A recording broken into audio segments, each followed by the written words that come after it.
আপনারা শুনছেন radio quarantine Kolkata. একাকী থেকো না অসময়ে।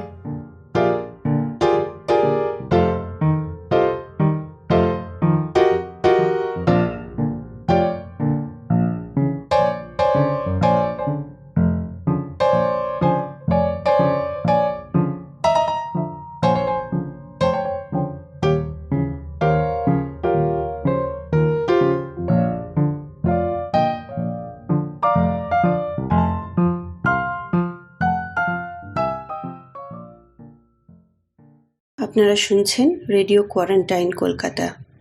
গত 14ই মে 2020 কথা সাহিত্যিক দেবেশ রায় প্রয়াত হয়েছেন। বাংলা সাহিত্যে দেবেশ রায় একজন ছকভাঙা আধুনিক ঔপন্যাসিক হিসেবে পরিচিত ছিলেন। দেবেশ রায়ের জন্ম 1936 সালের পাবনা জেলায়। কিশোর বয়সেই তার পরিবার পাবনা থেকে জলপাইগুড়ি চলে আসে। তারপর থেকে তিনি উত্তরবঙ্গের বাসিন্দা। 1979 থেকে 1989 এই এক দশক তিনি পরিচয় পত্রিকার সম্পাদনা করেন। ছাত্রজীবন থেকেই তিনি ভারতীয় কমিউনিস্ট পার্টির সর্বক্ষণের কর্মী ছিলেন। রাজনীতি সূত্রেই শিখেছিলেন রাজবংশী ভাষা।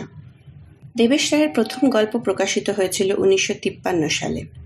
তারপর তার 50 বছরেরও বেশি সাহিত্য জীবনে অনেকগুলি উল্লেখযোগ্য বই তিনি রচনা করেছেন, যার মধ্যে ছিল সময় অসময়ের বৃত্তান্ত, তিস্তা পারের বৃত্তান্ত, তিস্তা পুরাণ, খরার প্রতিবেদন, দাঙ্গার প্রতিবেদন, বরিশালের যোগেন মণ্ডল ও অন্যান্য রচনা। 1990 সালে তিস্তা পারের বৃত্তান্ত উপন্যাসের জন্য তিনি সাহিত্য অকাদেমি পুরস্কার পান। দেবেশ রায়ের প্রয়াণ হয়েছে এই করোনা আক্রান্ত সময়ের মধ্যে।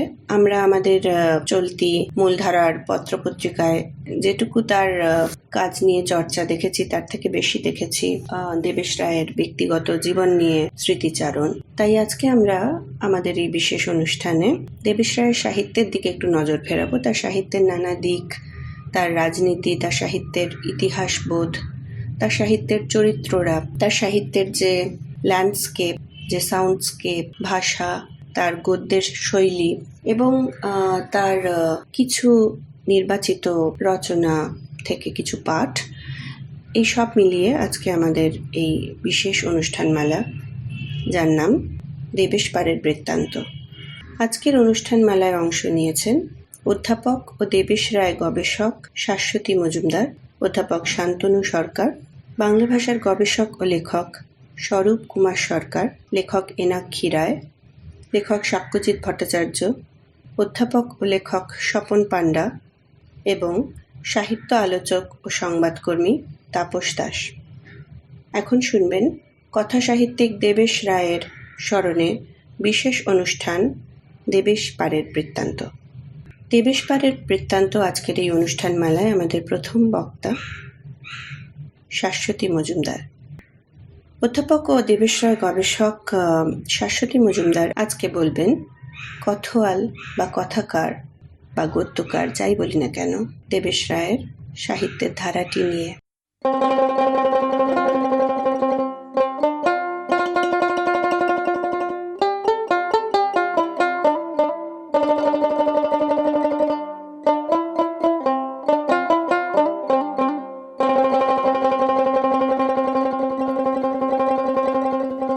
আজিয়াউলাইনে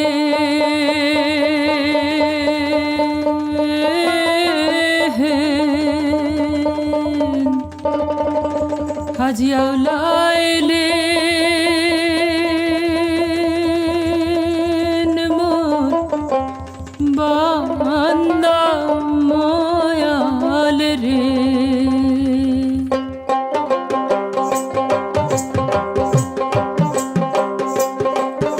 আজিয়াউলাইলে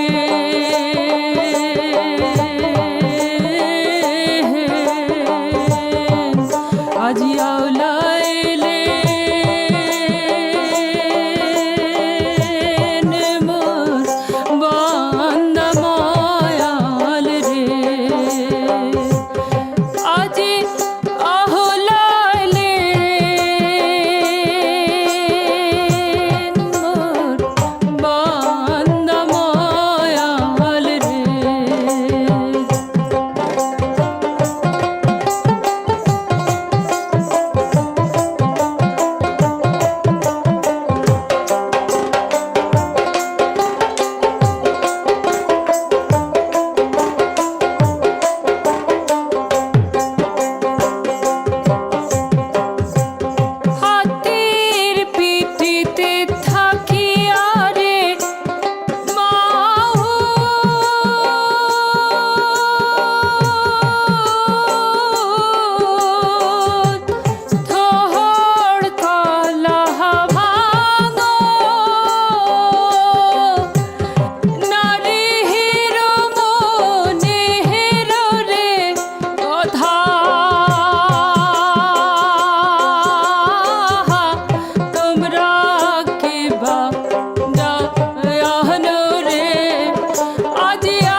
1955 সালে প্রকাশ্যে লেখা শুরু করেছিলেন দেবেশ রায়, আর এই 2020 সালে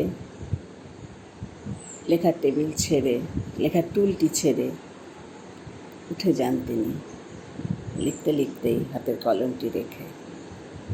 দীর্ঘ 65 বছর, 6.5 দশক, এত লম্বা সময় জুড়ে বাংলা গল্প উপন্যাস রচনা, তার তত্ত্ব রচনা, 6 দশক ধরেই সাম্প্রতিকে লিপ্ত হয়ে থাকা এই শিল্পী, তাকে শুধু একজন লেখক বা ঔপন্যাসিক বা একজন কথাকার এই অভিধায় কোথায় আঁটানো যায় না।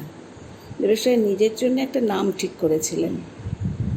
তার 2002 সালে লেখা আধুনিকতা, আমাদের আধুনিকতা, অন্য আধুনিকতা বলে এক প্রবন্ধের শুরুর দিকে লিখেছিলেন, একটু উদ্ধৃতি দিচ্ছি।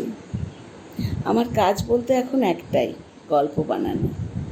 এক সময়ে গল্প বানানোর কাজটাকেই একমাত্র কাজ হয়তো বলতে চাইতাম না। এখন এই পরিচয়টুকুকেই আমি সর্বস্ব করেছি। গল্পকার বা ঔপন্যাসিক, এই সব পরিচয়ও আমার আজকাল ভারী ঠেকছে। ইংরেজিতে স্টোরি টেলার কথাটির মধ্যে একটু ইতিহাস, একটু আয়রনি, একটু পরনিন্দা, আবার একটু নিজেকে জাহির করাও আছে। গঙ্গা পদ্মার উত্তরের ভূখণ্ডের রাজবংশী মানুষজন একরকম শব্দ বানান। যে মহিষ নিয়ে পাথানে যায় সে মহিষাল, যে গান গায় সে গীতাল, যে নদীর মানুষ সে নদিয়াল, যে ফরেস্টেই থাকে সে ফরেস্টুয়া। এরই নকলে আমি একটা শব্দ বানিয়ে নিয়েছি, কথওয়াল। যে কথা বা গল্প বলে সে কথওয়াল। আমাদের কালের কথওয়াল দেবেশ রায়। আমাদের কালের, আমাদের দেশের এই কথওয়ালকে তার লেখার মধ্যে দিয়ে জানা, তার কথনের মধ্যে দিয়ে জীবনকে জানা এক অভিযানের মতো সে অভিজ্ঞতা। জোর গলায় ঘোষণা করার মতো, ব্রত পালনের মতো অনেকটা, যা একার করণীয় নয় শুধু। ভাগ করে না নিলে যার উদযাপন সম্পূর্ণ হতে পারে না যেন। আজ তার গল্প স্বপ্ন জাগরণের ব্রত সামনে রেখে আমরা প্রবেশ করতে চাইব সেই অভিজ্ঞতার অবগাহনে। 1988 সালে লেখা এই গল্প সমগ্র 5ম খণ্ডে স্থান পেয়েছে। দেবেশ রায় তার গল্প উপন্যাসে আমাদের নিজস্ব এক ধরন সন্ধান করেছিলেন আজীবন। এই আমাদের আধুনিকতা সংক্রান্ত প্রবন্ধেই একদম শেষের দিকে তিনি একটা কথা লিখেছেন, আমাদের এক নতুন আধুনিকতার দরকার, আধুনিকতার পরের আধুনিকতা। এই নতুন আধুনিকতা কতগুলি চিহ্নে বিশিষ্ট, কতগুলি ভঙ্গিতে পরিচিত, কতগুলি আঙ্গিকে মুদ্রিত নয়। এমন হতে হবে যে ইউরোপীয় আধুনিকতা আমাদের যে সংস্কৃতিকে একেবারে লুপ্ত করে দিয়েছে, তার কিছু টুকরো ধ্বংসাবশেষ থেকে আমরা এক নতুন নির্মাণ পদ্ধতি খুঁজে বের করব। উদ্ধৃতি চিহ্ন শেষ। কাহিনী বলার যে নিজস্ব ধরন 200-250 বছর আগেও আমাদের দেশে ছিল, পাঁচালী, কীর্তন, কবিগান, কথকথায় ছড়ানো। সেসব কথকেরা ছিলেন। ঔপনিবেশিক সংস্কৃতি চেপে বসে তাকে প্রায় নিঃশেষিত, লুপ্ত করে দিয়েছে। মান্য ভাষার কথন বিবরণী একতম হয়ে উঠতে চেয়েছে। আবার উদ্ধৃতি দিচ্ছি ওই আগের জায়গা থেকেই। আধুনিকতার পরের যে নতুন আধুনিকতার কথা আমি ভাবছি, তা কোনো খোঁড়া তত্ত্ব নয়।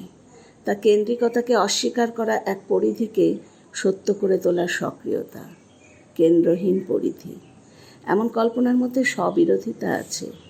এই স্ববিরোধী দ্বন্দ্বকেই আমি খুঁজছি আমাদের এই এখনকার এই বর্তমানের দান্দিকতা। উদ্ধৃতি শেষ। দেবেশ রায় তার গল্প উপন্যাস লেখার মধ্যে দিয়ে গল্পের মধ্যে ঢুকে পড়ে কথক স্বরূপে গল্প উপন্যাসের বাইরের নানা কথায়, নানা লেখায় আমাদের স্বদেশের জীবনের নানা তলে জড়ানো মেশানো শিল্পরূপ এবং তার তত্ত্ব গড়ে তুলতে চেয়েছেন, যা একান্তভাবে আমাদেরই। আমাদের সাহিত্যের ভাষায় জীবনেও বিশেষত মান্য স্তরে শব্দ থেকে অর্থ খসে গেছে, শব্দ ও অর্থের অনন্য নির্ভরতার জোর ভেঙে গেছে। লোকায়ত বচনের সজীব বলিষ্ঠতা স্পর্শে তাকে সঞ্জীবিত করার, তাতে জীবনের তাপ সঞ্চারের দায় তো আধুনিক কথাকারের। একজন আধুনিক মানুষ নিজেকে প্রকাশ করতে, নিজের দেখা ও বোঝা দিয়ে আরও বহু মানুষকে স্পর্শ করতে চান যিনি, সময়ে সংলগ্ন থেকে তাকে বুঝে নিতে চান, বাঁচার পক্ষে হাঁটায় তন্ন তন্ন করে সমকালের জটিল তলগুলোকে মেলে ধরেন যিনি আমাদের মাতৃভাষায়, সেই দেবেশ রায়।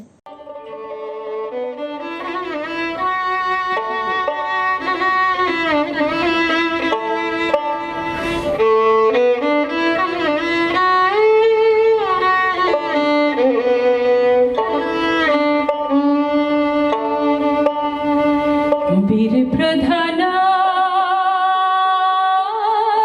বীর প্রধানা, বীর প্রধানা, বীর প্রধানা, দার্জিলিংকची हवाडी सरमाळादार कोथलो लरने पाछू फनने बाजू मिले देखायो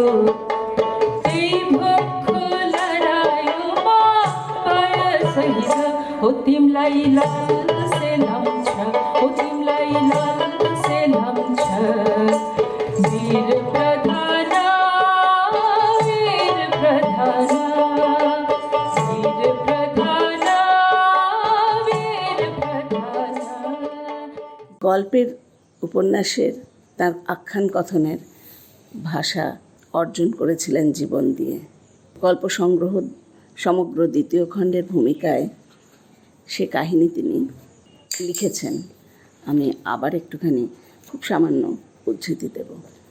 জলপাইগুড়ির গ্রাম, তার রাজবংশী মানুষজন, সেই মানুষজনে বিধৃত প্রকৃতি, রাজবংশী বাচন, তিস্তা নদী, চা বাগানের শ্রমিক, ডুয়ার্স, ফরেস্টের লোকজন, ফরেস্টের গাছপালা, জঙ্গল, পশু পাখির এক ভুবনে আমার অধিকার কায়েম হতে শুরু করলো। 1960-62 সালের কথা বলেছেন লেখক এখানে। আবার উদ্ধৃতি পড়ছি। রাজনীতির অজস্র দৈনন্দিন কাজে রাষ্ট্রপৃষ্ঠে লিপ্ততা ছাড়া এ অধিকার আয়ত্ত করা অসম্ভব ছিল, কারণ এ কোনো ভ্রমণের অধিকার নয়, এ কোনো দর্শন শ্রবণের অধিকার নয়, এ এক জনপদের প্রতিদিনের জীবনযাপনের সঙ্গে লেপ্টে যাওয়া, সেই জীবনযাপনের ইতিহাস ভূগোলের সঙ্গে সেঁটে থাকা। আমার আর কোনো উদ্ধার ছিল না, বা সেই ছিল আমার একমাত্র উদ্ধার। এটা একদিনে ঘটেনি, এক বছরে ঘটেনি, একটা বা দুটো ঘটনায় ঘটেনি। এটা কোনো ব্যক্তিগত অভিজ্ঞতা সংগ্রহের ব্যাপারও নয়, বা এমনও নয় যে সেটা ঘটা আমার জীবনে শেষ হয়ে গেছে। বছরের পর বছরের অজস্র গ্রন্থিতে এমন এক বিদ্যুৎ সংবহন ব্যবস্থার ভিতর আমি নিজেকে জড়িয়ে ফেলেছি, যার বাইরে আমার কোনো প্রজ্বলন নেই, কোনো শিহরণ নেই। আবার অন্যদিকে জলপাইগুড়ির সেই লোকজীবনই যেন এখনও আমার গল্প উপন্যাসের পরীক্ষাভূমি, তা সে ঘটনা বা চরিত্র ভারতবর্ষের যে অঞ্চলেরই হোক না কেন। আসলে স্থান, কাল, সক্রিয়তার অনুপুঙ্খে নির্দিষ্ট সজীব গোটা জীবনের আখ্যান নির্মাণ করেন তিনি। ভূগোল, জল, হাওয়া, বৃত্তি ও পেশা, জনগোষ্ঠীগত বিশ্বাস, জন্ম ধরে ধারাবাহিক বাঁচা, কখনো সকল আকাঙ্ক্ষা সত্ত্বেও বাধ্যতার মরণ, ভাষার স্থানীয়তা, লোকপ্রচল, প্রবচন, আর তার সঙ্গে প্রতিরোধ, সমাবেশ, সক্রিয়তা, এই সব মিলে স্থানকালের বহমান বাস্তবতার নান্দনিক রূপ পরিগ্রহণ সম্ভব হয়ে ওঠে তাঁর রচনায়, তাঁর আখ্যানে। এই সময়ে এই দেশে ব্যক্তির বেঁচে থাকার এক অমোঘ দৃশ্যতা নির্মাণ করেন তিনি, যা দাঁড়াতে চায় আবার সুনিশ্চিতভাবে ইতিহাসের শিকড় সংলগ্ন হয়ে। এই গল্পে নুন ভাত খাওয়া গ্রাম, মূর্তি নদীর ধারে, পাহাড়ের ঢালে, এই গল্পের পাঠে যে আখ্যান জগৎ তৈরি হয়ে আছে, সেখানে বিবরণ, সংলাপ প্রায় কিছুই যেন লেখকের নিজের নয়। এই নুন ভাত খাওয়া গ্রাম, তার মুখের ভাষা, সেই লোকায়ত নিত্যতা মাখা সংলাপময় আখ্যানের মধ্যে দিয়েই বোনা এ গল্প। কিন্তু এই গল্পের পরতে পরতে বোনা থাকে লেখকের অতি নির্দিষ্ট অভিপ্রায়। ফলে নুন ভাত খাওয়া গাঁয়ের গণেশ আর সেই গাঁয়ের মেয়েদের দিয়ে তৈরি হওয়া যে আখ্যান, যে স্বপ্ন জাগরণের আখ্যান, তা তাঁর দেবেশ রায়ের, আমাদের কথওয়ালের ইস্তেহার হয়ে ওঠে যেন। এই গল্পের গণেশ বর্মন যে মানুষের হাতের ফলন মানুষের পেটের খিদের মুখে নিয়ে আসবার জন্যে লড়াই করেছিল, তার গল্প। কিন্তু সে গল্প শুধু বোধহয় তার গল্প নয়। তার গণেশ লড়াই করেছিল, তারপর তার জয় হয়েছিল, সে নেতা হয়, সে পঞ্চায়েতের প্রধান হয়, তারপর ক্ষমতার অনর সীমাক্ষেত্রে স্থিত হয়।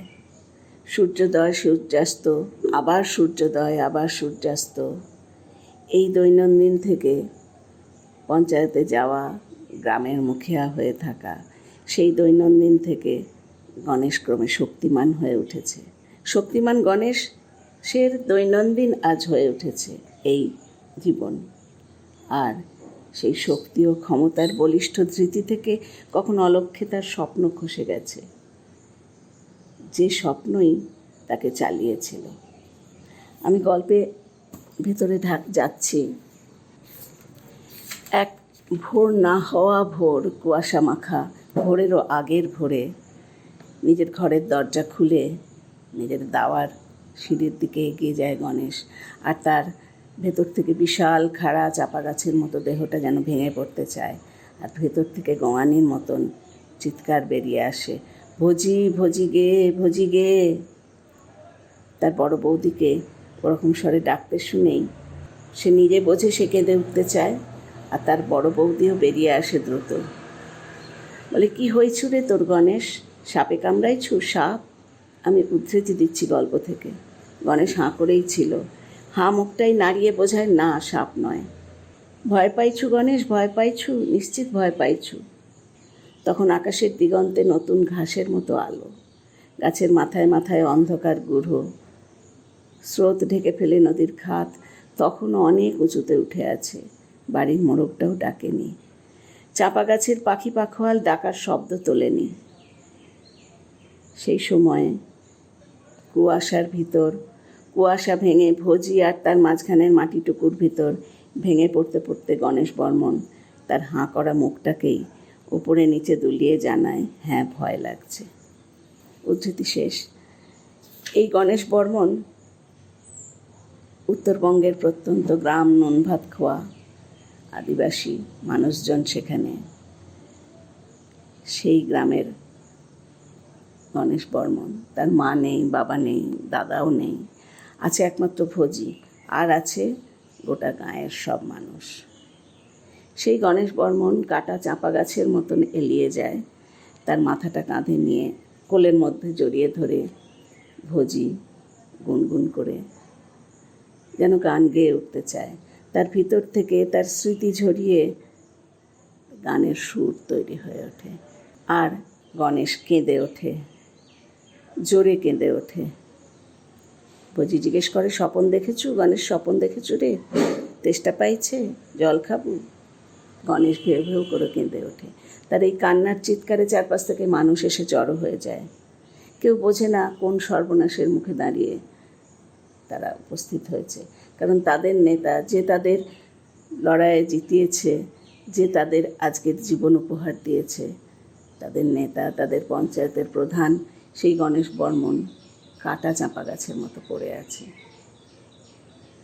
তারপর আলো ফোটে।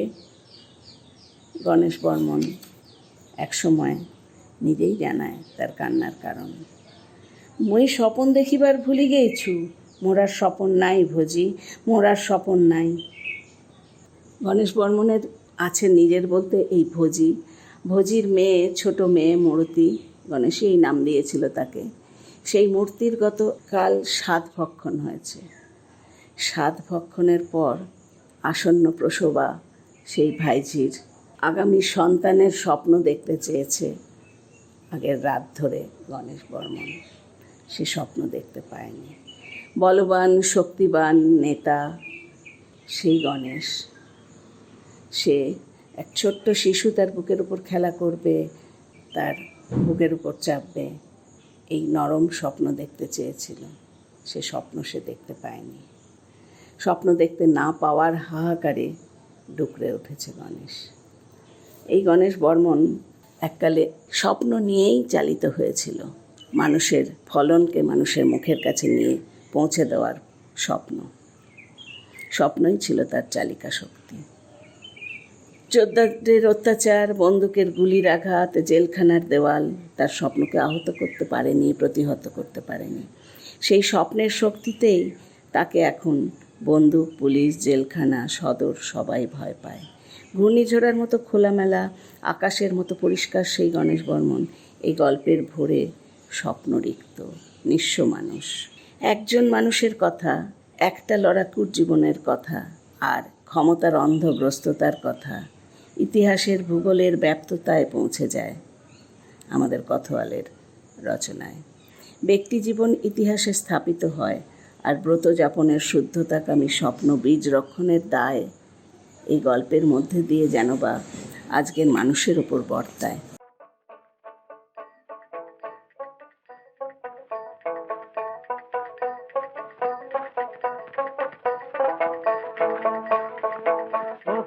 একবার আসিয়া সোনার চাঁদ মোর যাও দেখিয়া রে, ও কি একবার আসিয়া সোনার চাঁদ মোর যাও দেখিয়া রে। ওদিয়া ওদিয়া জান রে বন্ধু দাঁড়া না হন পা, ওরে থাকবো তোর দিবার তুবার দেখায় পাওয়া ভার রে, ও কি একবার আসিয়া সোনার চাঁদ মোর যাও দেখিয়া রে। পোড়া কাঁদে পুরি কাঁদে কানে বালিয়া, ওরে দাউকির কাঁদনে সইমুই সারলু ভাইয়ার দেহারে, ও কি একবার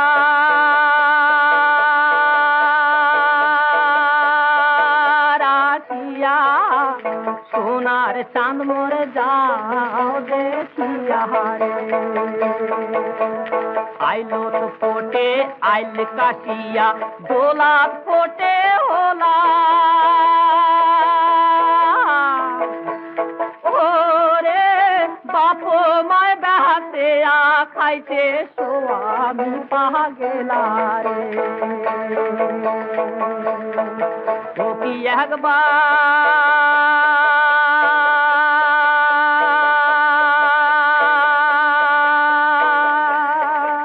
আসিয়া সোনার চাঁদ মোর যাও দেখিয়া রে।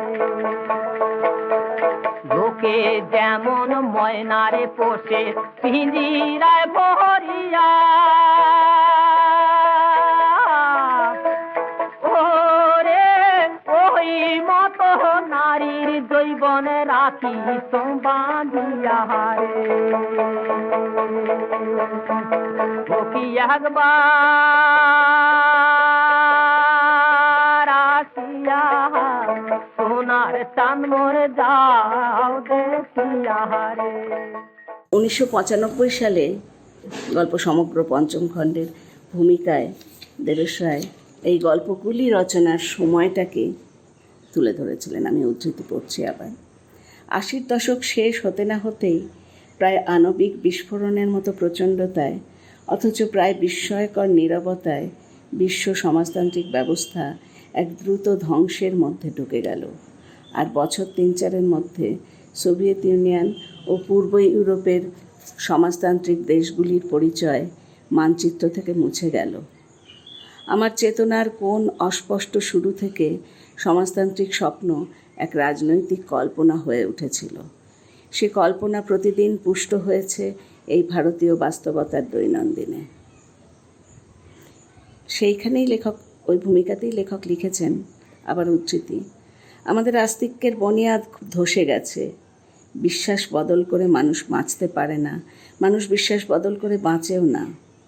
তৃতীয় বিশ্বের একটি বড় দেশে প্রায় 100 কোটি মানুষের মধ্যে বাঁচার অধিকারে মানুষের ওপর, মানুষের সমাবেশের ওপর, সমবেত বিদ্রোহের ওপর, চৈতন্যের উন্মেষের ওপর, মানব সত্তার জাগরণের ওপর অনন্য পায়ে নির্ভরতা ছাড়া আমার বা আমার মতো অনেকেরই আর কোনো অবলম্বন নেই। সেই অবলম্বনই লেখায় বাঁচায়, সেই অবলম্বনটুকু নিয়েই লিখব, বাঁচব।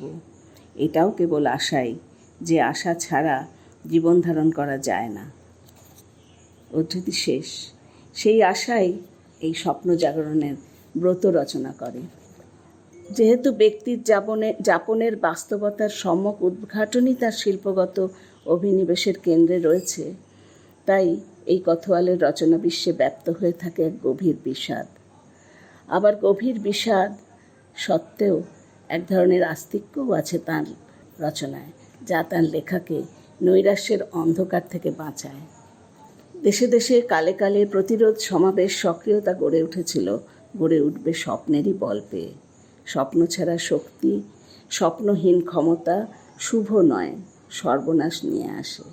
নুন ভাত খাওয়া গ্রামের চাঁপা গাছের মতো খাড়া গণেশ বর্মন তাই ভয় পেয়েছে। আর স্বপ্নহীন জীবনের মধ্যে আচ্ছন্নতা নয়, সেই সর্বনাশ, সেই দুর্দৈব থেকে মাথা তোলার আশা নিয়েই রচনা হয়েছে স্বপ্ন জাগরণের ব্রত। এ গল্পে গনসার মাথাটুকু কোলে নিয়ে ভোজির কান্না, ভোজির গান, ভোজির কথন গ্রন্থনা ক্রমশ একটা ব্রতের রূপ পেয়েছে। আমি গল্প থেকে খুব সামান্য উদ্ধৃতি দিয়ে এখানটায় এগোচ্ছি। যখন গনসা লড়াই করেছে জোরদারের সঙ্গে, পুলিশের, রাষ্ট্রের বন্দুকের সঙ্গে, জেলখানায় গেছে, সেই সব সময়ে এই গাঁয়ের মেয়েরা এমন কান্না কাঁদত। তারপর যখন গনসা জোরদারের কাছ থেকে এই গাঁয়ের অধিকার নিয়েছে, স্বাধীন করেছে গ্রামকে, তখন থেকে তার চলাফেরার ক্ষেত্রটুকু সীমাবদ্ধ হয়ে গেছে পঞ্চায়েতে। সেই তখন থেকে গনসার স্বপ্ন খসে যেতে থেকেছে। আর সেই তখন থেকেই এই ব্রত, এই কান্না, এ গাঁয়ের মেয়েরা আর কাঁদেনি, তাই যেন তা বিস্মরণে তলিয়ে গিয়েছিল। ভোজির একক কান্না থেকে ক্রমে যখন বড় মাই সে কান্না গলায় তুলে নেয়, তারপর কোলের ছেলেকে পাশে নামিয়ে রেখে কোনো নতুন মা এই কান্না গলায় তুলে নেয়। নিজের চুলগুলোকে দুই কনুই দিয়ে আকাশবিদ্ধ করতে করতে কোনো মেয়ে গুছিয়ে নিতে চায় যখন, এইভাবে কোমরের কাপড়টা একটু গুছিয়ে নিয়ে এই কান্নার মধ্যে ঢুকে পড়ে যখন কোনো মেয়ে। গণেশের আঙিনায় সমবেত সমস্ত নারীকুল, মাতৃকুল এই কান্না গলায় তোলে যখন, তখন এই কান্না একটা ব্রত হয়ে উঠতে চায়। সেই স্মৃতি, সেই বিস্মরণ ঝরে গিয়ে জীবনের অংশ হয়ে যায়, তাদের সাম্প্রতিকের, তাদের দৈনন্দিনের, তাদের সেই দিনের অংশ হয়ে যেতে থাকে এই কান্না। একটু একটু দুলে দুলে তারা কাঁদছে। তাদের সময়ের দূরত্বটা সেই কান্না থেকে, সেই ব্রত রচনার সময় থেকে একটু একটু করে দূরে সরিয়ে দিতে থাকে তারা। আমি গল্প থেকে পড়ছি। মেয়েদের এই কান্নাটা যেন একটা ব্রত, যে ব্রত তারা জন্মান্তর থেকে নিয়ে এসেছে। সে ব্রত তাদের দৈনন্দিনের কাজের সঙ্গে লেগে থাকে। ভোজির কান্নায় গণেশ বর্মনের এই চাঁপা গাছের মতো পড়ে থাকাটা একটা অপ্রস্তুত দুর্ঘটনা থেকে যেন প্রস্তুত ব্রত হয়ে যায়। জন্মান্তর থেকে এই নারীরা গর্ভ নিয়ে আসে, জন্মান্তর থেকে এই নারীরা গর্ভভরা কান্না নিয়ে আসে। জন্মান্তর থেকে এই নারীরা গর্ভভরা স্বপ্ন নিয়ে আসে। এখন সেই কান্না, স্বপ্নের জন্যে কান্নাকে তারা সেই গর্ভদেশ থেকেই গলা দিয়ে তুলে আনতে পারে। ভোজির কান্নার সঙ্গে সবাই গলা মিলিয়েছিল। ভোজির কান্না থেকে ব্রতের জন্ম হয়। লেখক বলেছেন এই ব্রতেরই এখন বড় প্রয়োজন। আর ব্রতই ব্রতের আচার আচরণ তৈরি করে।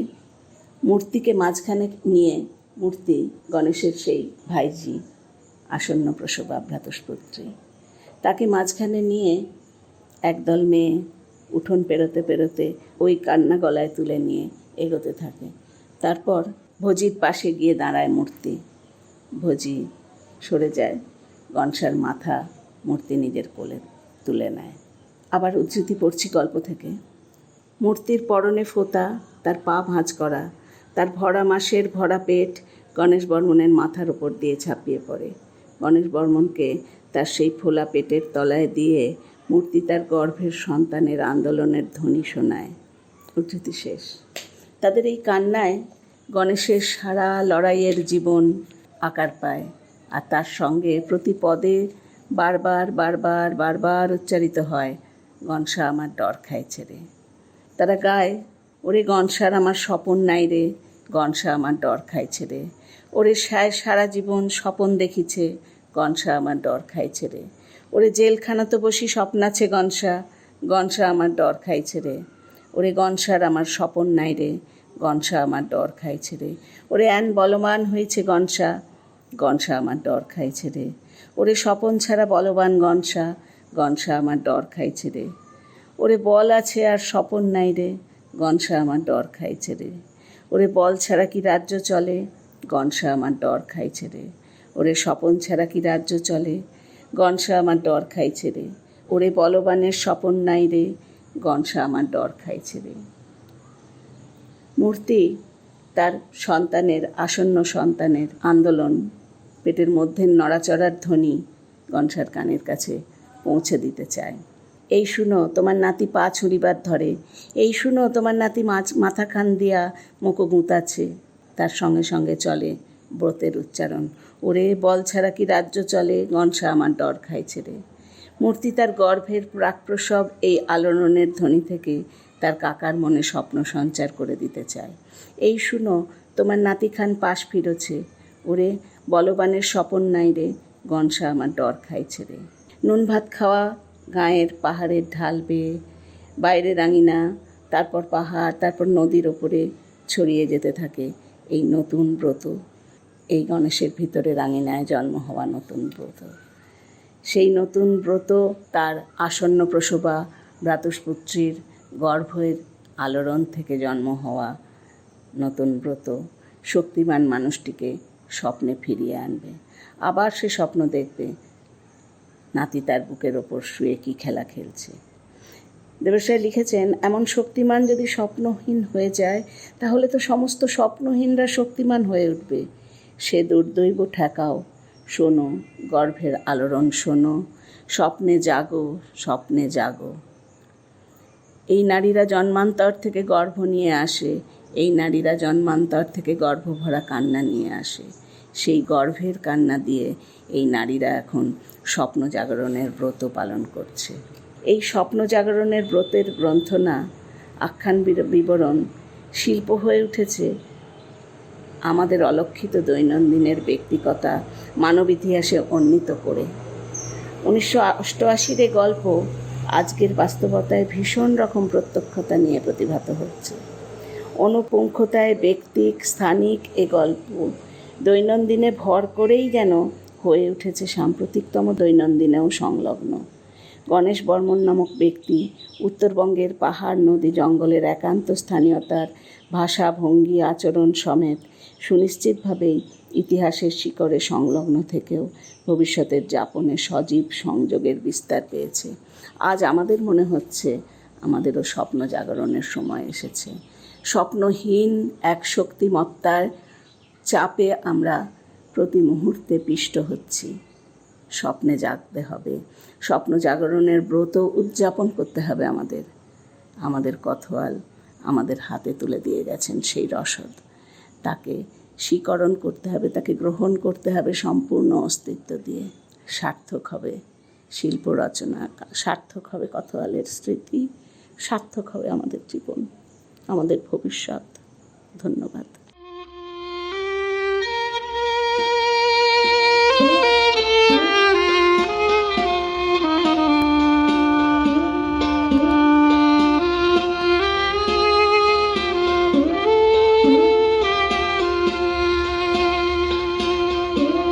শোনা বন্ধুরে,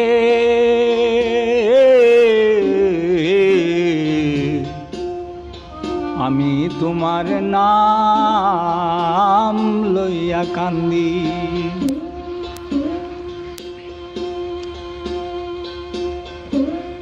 গগনেতে ডাকে দে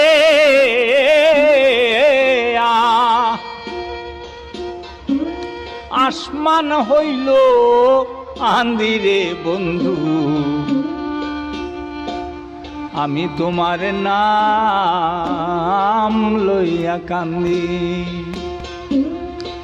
শোনা বন্ধুরে,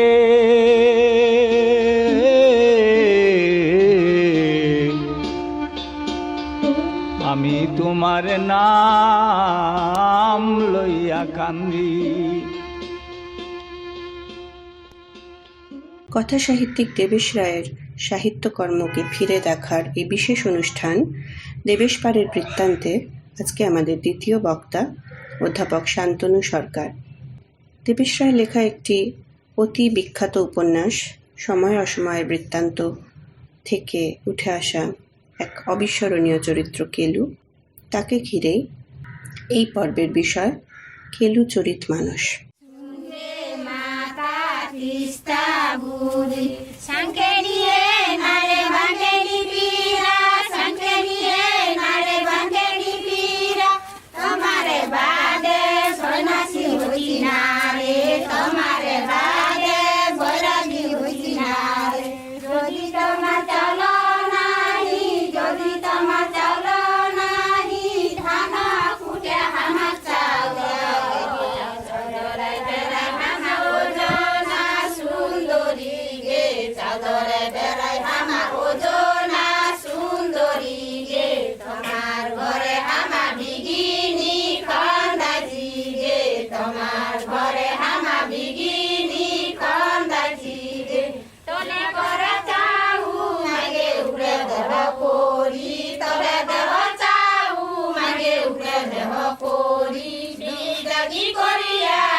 কেলু, কেলুকে নিয়ে আমরা কথা বলবো।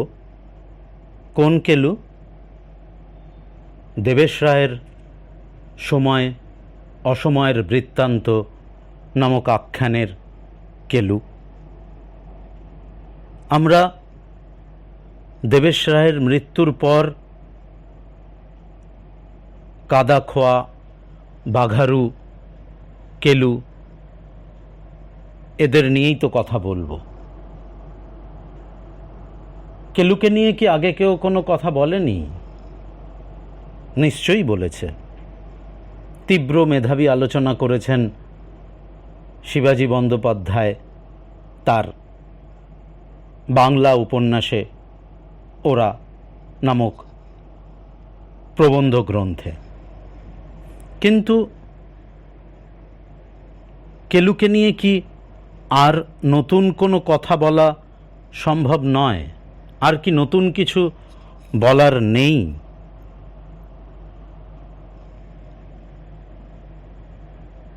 সময় অসময়ের বৃত্তান্ত আখ্যানের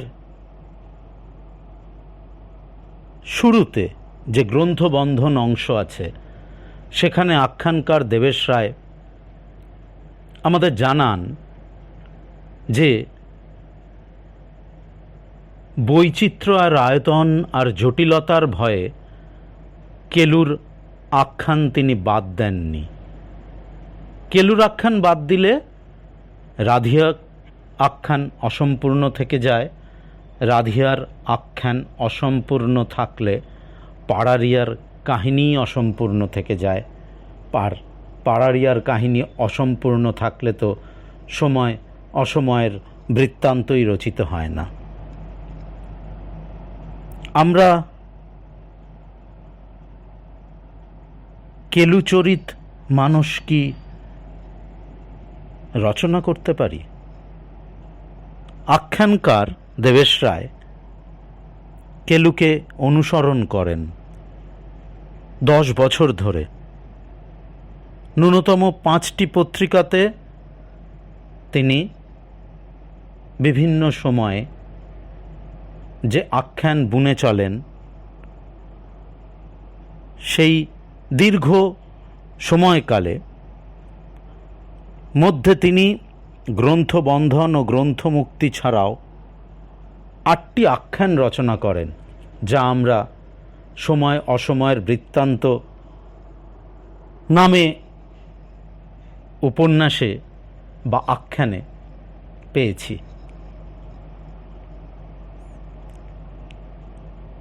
দীর্ঘ সময় ধরে এই আখ্যানে কেলুকে অনুসরণ করে যান ঔপন্যাসিক আখ্যানকার দেবেশ রায়। তিনি তার আখ্যানের মধ্যে দিয়ে উপস্থাপন করতে চেষ্টা করেন সমাজের এমন এক অংশের এমন এক মানুষকে যার দেহাত বুলির একটি বর্ণ তিনি জানেন না, তাদের স্বরলিপির একটি সংকেতও তিনি বোঝেন না, কোন কথার কি অর্থ, কোন বাকশৈলীর কি তাৎপর্য, সমস্তই তার নাগালের বাইরে। তিনি নিজেই নিজেকে প্রশ্ন করেন, এই রচনাটিতে আমি প্রায় না জানা ভূগোলের, না জানা এই মানুষদের মধ্যে দিয়ে কি কোনো কথা তৈরি করে তুলতে চাই? এই ভূখণ্ড আর এই মানুষ কি আমার সেই কথার উপলক্ষ মাত্র? তিনি নিজেই আবার উত্তর দেন, না, আমার তেমন কোনো কথা থাকতে নেই। ঔপন্যাসিকের এই স্পষ্ট ঘোষণার পরেও কিন্তু আমাদের প্রশ্ন শেষ হয় না, কোনো কথা থাকতে নেই কেন? সে কথা কি আধিপত্যের ভাষায় গড়া, বড় বেশি যৌক্তিক, বড় বেশি স্পষ্ট, গোপনতাহীন, অতিকথাহীন? তাই কি তিনি নিজের বদলে অপরের কথা, অন্যের কথা, কেলুর কথা, বিশ্বনাথের কথা শুনতে চান, শোনাতে চান? সে কারণেই কি তিনি ভাষার ক্ষেত্রে আধিপত্যের অন্যতম বড় যে জায়গা, শব্দের সঙ্গে সামাজিক অর্থের সম্পর্কে যে নিয়ন্ত্রণের জায়গা, দোতকের সঙ্গে দোতিতের একমাত্রিক সম্পর্ক নির্মাণের মধ্যে দিয়ে অর্থের জগৎকে নিয়ন্ত্রণের যে আধিপত্য, তাকেই প্রশ্ন করে বসেন? তবে কি তিনি রাষ্ট্র শব্দ, আধিপত্যের শব্দ, আধিপত্যের ভাষাকে প্রতিরোধ করতে চান? আমরা এই প্রতিরোধের বয়ানই তো পাই কেলুর চলার মধ্যে দিয়ে, কেলুর শব্দ সন্ধানের মধ্যে দিয়ে। আখ্যানকার অন্তর্ঘাত ঘটান শব্দ এবং অর্থের তথাকথিত অটুট জোড়ের যে আধিপত্যকামী নির্মাণ, সেই প্রতিষ্ঠানে আখ্যানকার এই অন্তর্ঘাত ঘটান অর্থের বিকল্পহীন নির্দিষ্টতার বিপরীতে অনির্দিষ্টতার সাহায্যে। এক অর্থ সর্বস্ব প্রাতিষ্ঠানিক বিন্যাসের শৃঙ্খলার ভেতর বহু বচনের আক্রমণ ঘটিয়ে একমাত্র অর্থের বদলে অর্থহীনতা দিয়ে। তবে তিনি এই অন্তর্ঘাত ঘটিয়ে চলেন নথিভুক্ত শব্দসমূহ, রাষ্ট্রনিয়ন্ত্রিত অর্থসমূহের প্রতি এক বিশ্বাসের আবরণে, এক আপাত আনুগত্যে অন্তর্ঘাত ঘটিয়ে চলেন দোতক ও দতিতের আধিপত্যের সম্পর্কের মধ্যে ছদ্মবেশে প্রবেশ করে। যেহেতু বিশ্বাসের আবরণ মাত্র, যেহেতু আপাত আনুগত্য শুধু, যেহেতু ছদ্মবেশ, তাই আখ্যানকারের লড়াইয়ের, সংঘর্ষের কৌশল অন্তর্ঘাতের, সরাসরি মুখোমুখি যুদ্ধের কৌশল নয়। এ ছদ্মবেশ কখনো কেলুর, আখ্যানকারের ভাষায় যার কোনো একটি ভঙ্গি পরবর্তী ভঙ্গির ভূমিকা নয়। তার ভঙ্গি দেখে অনুমান করাও যায় না যে সে এরপর কি করবে। কেলুকে অনুসরণ করার এটাই সবথেকে বড় প্রত্যাহ্বান, এই পূর্বাপর সম্পর্ককে বারবার ভেঙে পড়তে দেখা। এই যে দীর্ঘ পথ পাড়াড়িয়া থেকে কলকাতা হয়ে গঙ্গাসাগরের সমুদ্র, দীর্ঘ পথ যে কেলু পাড়ি দেয়, এই পাড়ি দেওয়ায় কেলুকে অনুসরণ করতে করতে আমরা বারবার এই পূর্বাপর সম্পর্ক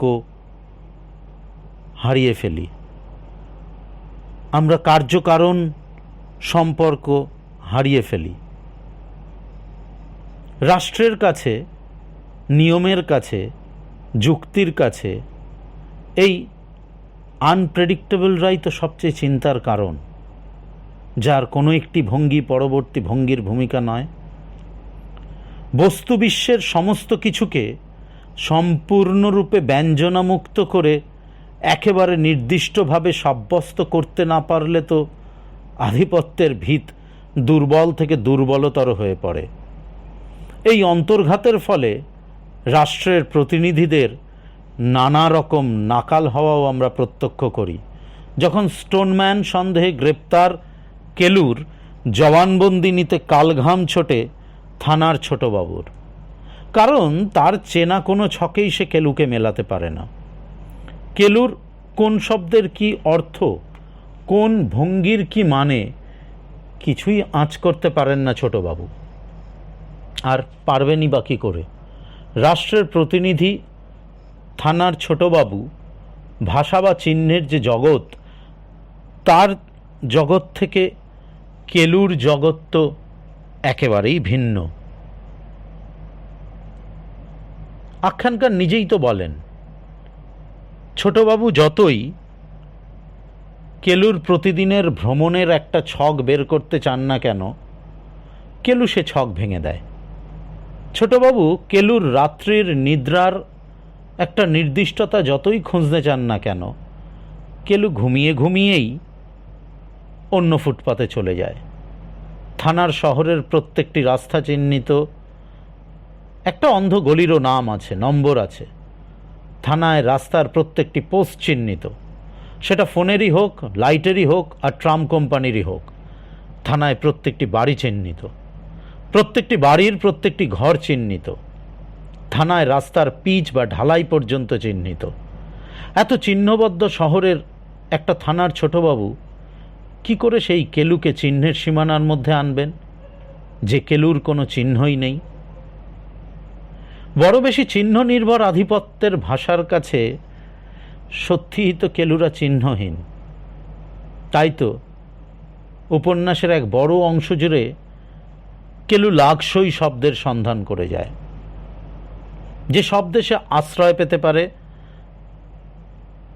আমাদের ভাষাবদ্ধতার জ্ঞান এই অবস্থায় থমকে যায় যখন দেখি কোনো শব্দ তৈরি হয়েছে অথচ তার আশ্রয় গড়ে ওঠেনি, দোতক তৈরি হয়েছে অথচ তা কোনো কিছুই দতিত করছে না।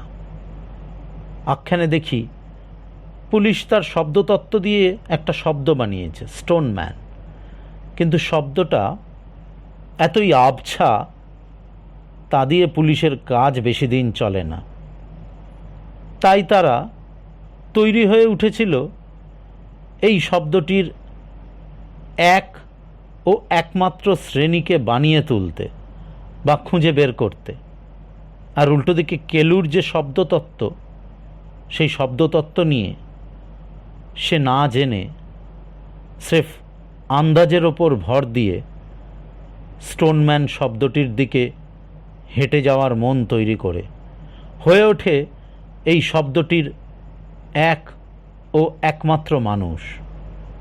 এইভাবে প্রায় শুরু থেকে শেষ পর্যন্ত এই উপন্যাসে পুলিশের বা রাষ্ট্রের বা আইনের শব্দতত্ত্ব বারবার আতান্তরে পড়ে।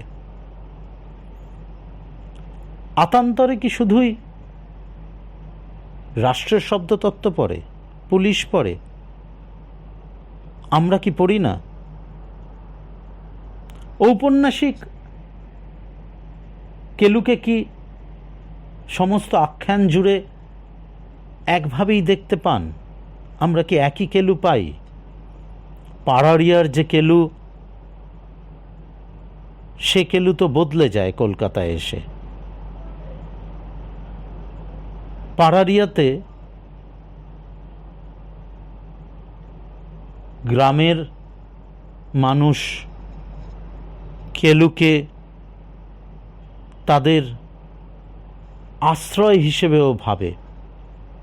কবে বৃষ্টি হবে তার খোঁজ দিতে পারে কেলু। সাধারণ গ্রামের মানুষ যা তাদের প্রতিদিনের চোখে দেখতে পায় না, তা কেলুর চোখে ধরা পড়ে বলে তাদের বিশ্বাস। কেলু সেখানে যূথবদ্ধ সামূহিকতার এক ধরনের প্রকাশ। কেলু সেখানে পাড়ারিয়ার সাধারণ মানুষের কাছে এক হোলি ম্যান। কেলু সর্বজন গ্রাহ্য। কিন্তু সেই কেলু যখন কলকাতায় আসে তখন সে বদলে যায়। সে কি বদলায়, নাকি তাকে কিভাবে দেখব, কেলুকে কিভাবে গ্রহণ করব, সেই গ্রহণ করা বদলে যায়। কেলুকে ঔপন্যাসিক পাড়ারিয়াতে নিয়ে যান ধর্ষণের রাতে। কেন নিয়ে যান? কারণ তার আগের জীবনে কেলুর যে পাড়ারিয়াকে কেন্দ্র করে নির্দিষ্ট পরিধিতে ভ্রমণ এবং বারবার নানানভাবে পাড়ারিয়াতে ফিরে যাওয়া, সেই ফিরে যাওয়াকে আটকাতে, একেবারে পাড়ারিয়া ত্যাগ করতে, সেই ত্যাগ নিশ্চিত করতে ঔপন্যাসিক এক ধরনের যৌক্তিক কার্যকারণ সম্পর্কের সাহায্য নেন। ধর্ষণ দেখার পর কেলুর কাছে পাড়ারিয়ার আর কোনো অর্থ থাকে না। আমরা কেলুকে আবার পরে আবিষ্কার করি কলকাতাতে, যখন সে শুধুই শরীরী কেলু। আমরা কোন কেলুর চরিত মানুষ রচনা করব? আমাদের আধুনিকতা শিখিয়েছিল আমি চিন্তা করি তাই আমার অস্তিত্ব আছে। কেলু তো চিন্তা করে না, কেলু কি সে অর্থে সচেতন? না, ঔপন্যাসিক তার আখ্যানেই বলেন কেলু সচেতন নয়। সচেতন হলে আর কেলু হবে কি করে? তাহলে কি কেলুর যে আমিত্ব তা সেখানে, যেখানে কেলু চিন্তা করে না? আমরা তাও জানি না। কেলু তো জটিল। আমরা যৌক্তিক কার্যকারণ খুঁজতে যাই। ঔপন্যাসিক যে যৌক্তিক কার্যকারণ সম্পর্ক হাজির করেন, তা কি শুধু উপন্যাসের প্রয়োজনে, নাকি কেলুর প্রয়োজনে, নাকি আমরা যারা পড়ুয়া তাদের প্রয়োজনে? আমাদের চিন্তা পদ্ধতি যে কার্যকারণ সূত্র পেলে আশ্বস্ত হয়, অথবা যে কার্যকারণ সূত্র পেলে উপন্যাস নামক সংরূপটি আত্মীকরণ করতে আমাদের পশ্চিমী জ্ঞানতত্ত্বজাত বোধের নিরাপত্তা বিপর্যস্ত হয় না, সে কারণেই কি ঔপন্যাসিক কেলুকে পাড়ারিয়া চূড়ান্তভাবে ত্যাগ করানোর জন্য কার্যকারণ সম্পর্ক হাজির করেন? আমরা জানি না। কলকাতাতে আমরা এরপর কেলুকে পাই বেহালার হাসপাতালে বিষ তেল খেয়ে, রেশনের বিষ তেল খেয়ে যখন মানুষ পঙ্গু হয়ে যাচ্ছিল, যারা পঙ্গুত্বের কারণে হসপিটালে ভর্তি হতে বাধ্য হয়েছিল, সেখানে সেও নিজেকে বিষ তেলের এক শিকার হিসেবে ধরে নেয়।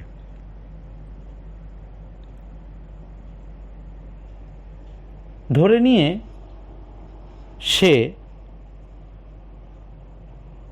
বেহালায় হাসপাতালে ঢুকে যেতে চায়। সে ঢুকে যেতে চায় তার শরীরী খিদের কারণে। সে জানে না তার চারপাশে কোথায় কি ঘটছে, কি ঘটতে পারে, আর সেসবের সঙ্গে তার জীবনযাপনের সম্বন্ধ কী। তবুও সে জেনে যায় কোথায় রেশনের তেল খেয়ে কারা অবশ্যই হাসপাতালে ভর্তি হচ্ছে, তাই সেও অবশ্যই হাসপাতালে ভর্তি হতে চায়।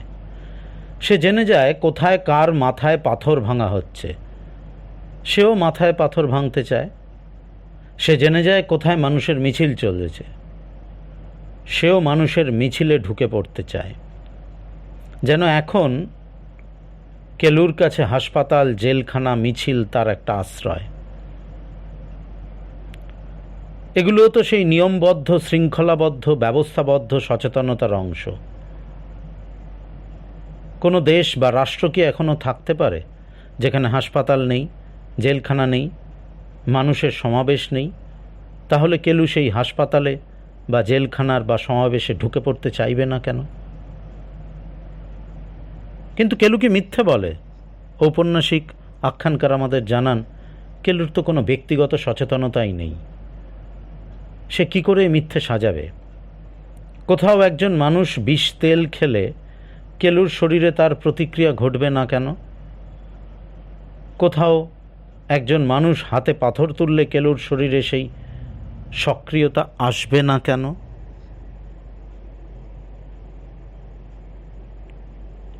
এ সক্রিয়তা পূর্বাপর সম্পর্ক ছাড়া, কার্যকারণ সম্পর্ক ছাড়া কি আসতে পারে না? আখ্যানকার তো গ্রন্থবন্ধনেই আমাদের জানিয়ে দেন কেলুর কাহিনী কোনো পরিপূরকতার কাহিনী নয়।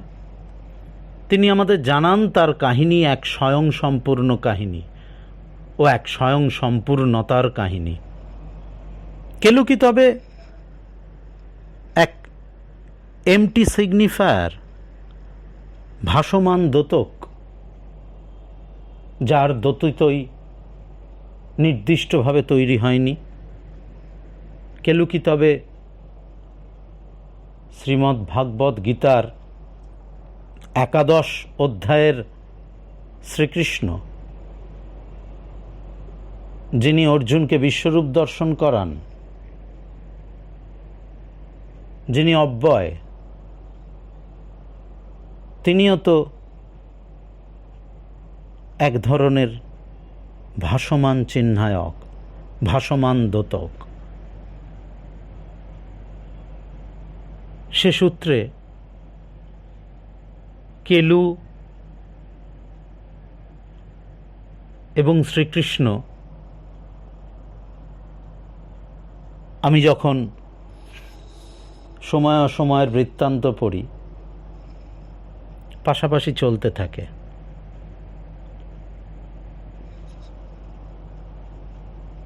পাশাপাশি চলতে থাকে নানান অর্থে।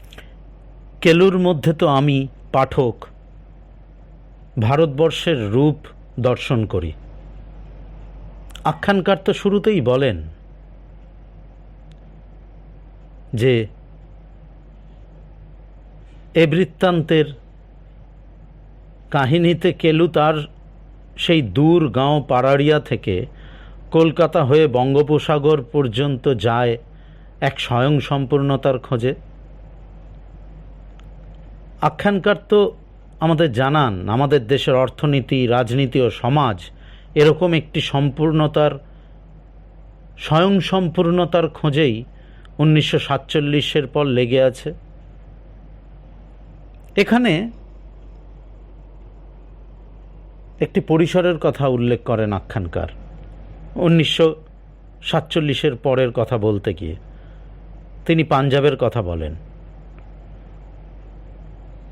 তিনি লেখেন, পাঞ্জাবে সবুজ বিপ্লব হয় এই স্বয়ং সম্পূর্ণতার সন্ধানেরই অংশ হিসেবে। তারপর সেই পাঞ্জাবেই খালিস্তানি আন্দোলন হয় ওই স্বয়ং সম্পূর্ণতা সন্ধানের অংশ হিসেবে। তাহলে কি তিনি স্বয়ং সম্পূর্ণতা এই ধারণাটিকেই ব্যঙ্গ করছেন? এই দোতকটিকে এক ধরনের ভাসমান দোতক, এমটি সিগনিফায়ার হিসেবে আমাদের সামনে তুলে ধরছেন? তাই কি কেলুকে যেখানে আমরা শেষ দেখতে পাই,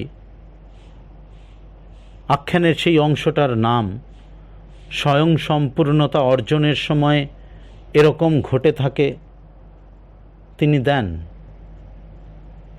আমি এই কেলুর কথা শেষ করব এই অংশটির শেষ জায়গাটা পাঠ করে।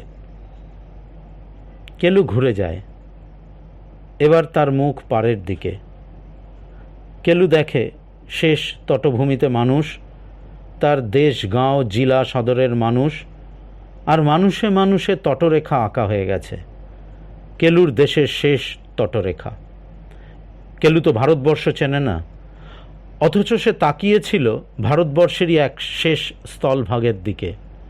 সেই স্থলভাগ কেলুর অজানা ভারতবর্ষ, কেলুর জানা পাড়ারিয়া।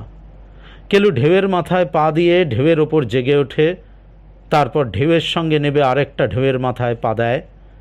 কেলু দেখতে পেয়েছে রাধিয়া চিত হয়ে তার ঘরের মধ্যে পড়ে থেকে তাকে খুঁজতে বেরিয়েছে। পাড়ারিয়ার তাকে, কেলুকে বড় দরকার। রাধিয়ার তাকে, কেলুকে বড় দরকার। সদর দেওঘর তাকে, কেলুকে বড় দরকার। কেলু ঢেউয়ের মাথায় পা দেয়। হাম আতহ রাধিয়া, হাম আতহ। রাধিয়া, আমি আসছি, আমি আসছি রাধিয়া। পরাক্রমের সঙ্গে কেলু আরও একটা ঢেউয়ের মাথায় পা দিয়ে তার না জানা ভারতবর্ষের দিকে, তটভূমির দিকে এগোয়। তাকে এখনই পাড়ারিয়ার রাধিয়ার কাছে যেতে হবে। রাধিয়া জাগো, কেলু আরও আরও আরও ঢেউয়ের মাথায় পা দিয়ে ঢেউ গুড়িয়ে ফেলে তার সমুদ্র খণ্ড থেকে ধর্ষণের পরের সকালের এক অলৌকিক খণ্ডের দিকে ছুটে যায়। এই সমুদ্র, এই মেলায় তার সাধু বাবার লিঙ্গ, দেওঘরের পাহাড় কোনো কিছুই তাকে বাধা দিতে পারবে না, আটকাতে পারবে না। রাধিয়া হাম আতহ। ঢেউয়ের মাথায় পা দিয়ে কালীয় দমন করেছিল কেউ। আমাদের কি রাধিয়া নামটার মধ্যে দিয়ে কেলুর অন্য অনুষঙ্গ ভেসে আসে না? আমরা কি কেলুচরিত মানুষ রচনা করতে না পারলেও ভাবতে পারি না?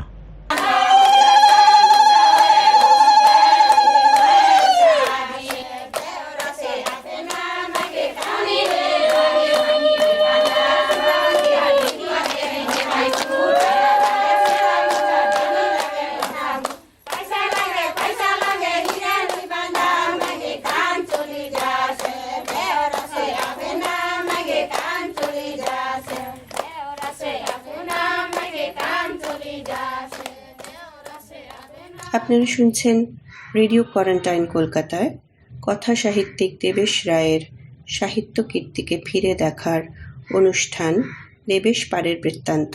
আপনারা শুনছেন রেডিও কোয়ারেন্টাইন কলকাতা। একাকী থেকো না অসময়ে।